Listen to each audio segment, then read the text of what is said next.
A day in my life as I live alone in Montalban, Rizal. Hi guys, I'm G and welcome to my diary. Today is the day pero bago yon, thank you Lord cause every gising is a blessing. Mamaya na nga ang flight ko papuntang probinsya pero bago yon, may last duty pa ako ngayon sa trabaho. Last day ko ngayon sa pagiging alipin sa salapi at excited na ako maging palamunin ni Mama. Char! Hindi naman siguro excited si Mama sa pag-uwi ko no kasi panay na ang text sa akin kung kamusta na ako at nasa na. Kaya nireplyan ko na lang siya na kalmahan niya lang at may duty pa ako.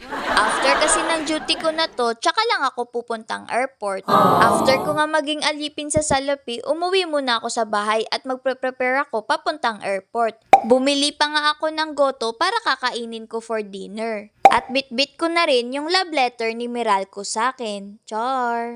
Pero in fairness kay Meralco ha, pinakilig niya ako. Wala kasi akong babayaran ngayong buwan. Wow! Hindi yun, Char! Fast forward, tapos na akong mag-prepare at mag-dinner kaya umalis na ako sa bahay. Nandito na ako ngayon sa binook ko na grab car. Nasa bandang Batasan na kami nito. Buti na lang hindi naman masyadong traffic kaya medyo napaaga pa ako pagdating sa airport. Dahil first time ko nga itong magta-travel mag-isa, isi-share ko na lang din sa inyo kung ano yung na-experience ko. Pagpasok ko nga sa airport, tinanong ako ng guard ng ticket ko. After nun, nag-check-in na rin ako at pumasok na sa domestic entrance. Dahil maaga pa nga para sa flight ko, naghintay na lang muna ako dito sa waiting area nila. Kasi mas mabuti nang ako ang maghintay kaysa ang eroplano ang maghintay sa akin. Char! Nung nakita ko sa monitor na meron ng gate number ang flight ko, bumaba na ako rito. At umupo muna ako at naghintay ng boarding time. Dito nga ako naghintay sa boarding gate 131. At fast forward, sumakay na ako sa eroplano dahil madaling araw ngayong flight ko, ang ganda ng city lights. Pero dahil halos 24 hours na akong gising, antok na talaga ako. At dahil may pagkakataong matulog, natulog ako sa eroplano.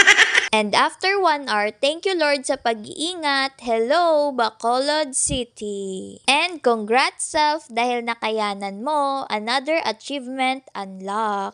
Dahil dyan, next year ulit. Char! Bumaba na nga kami sa eroplano at pagkalabas ko ng airport, sumakay naman ako ng van papuntang South Terminal, Bacolod.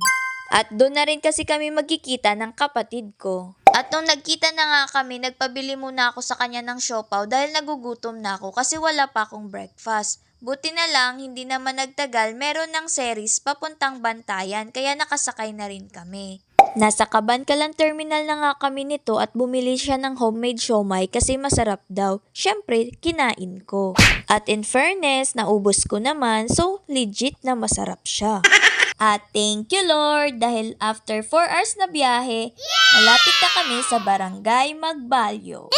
Pagkababa nga namin sa series, sabi ko sa kapatid ko, videohan niya ako kapag isusurprise na namin si Mama. At ito ang nangyari. Ligo ka. Dito.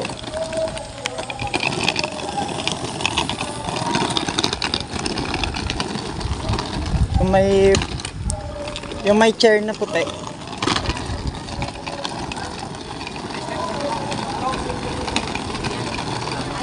Yan. Yan.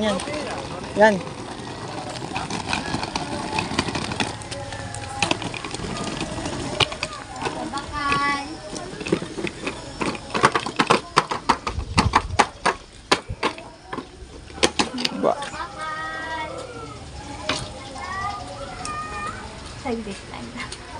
Saglit lang. Babakal!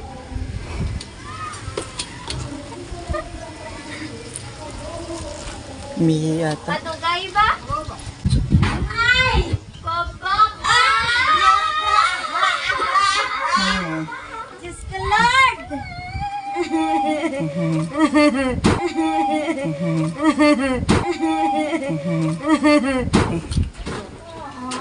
At wala kaming ginawa buong hapon kundi ang kumain, magkwentuhan, magkamustahan.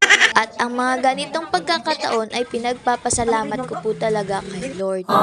Grabe, ang bilis ng oras tapos na agad ang isang araw ko dito. That's it and that's all. Thank you for watching. XOXO!